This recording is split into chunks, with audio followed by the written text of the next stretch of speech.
Latest digital trends. Reddit introduces first-party measurement tools for advertisers. Microsoft Edge for Business now arriving automatically. Google's Chrome browser testing bottom-placed address bar on iOS. WhatsApp changes fundamental group creation rule, naming no longer required. Google Cloud adds storage capabilities to support AI, ML. WhatsApp introduces feature for users to report people sending unwanted messages, we won't tell them. Google introduces dark web report feature in India. X, Twitter, blocked links to a democratic political tool for a week. Google is reportedly set to open one of its first retail stores in Boston.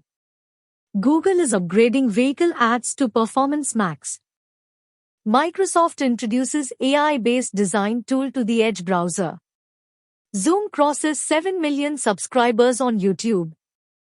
TikTok plans African hub in Kenya for content moderation as calls intensify to ban app. YouTube to use own co-viewing data for CTV advertising sparking transparency concerns.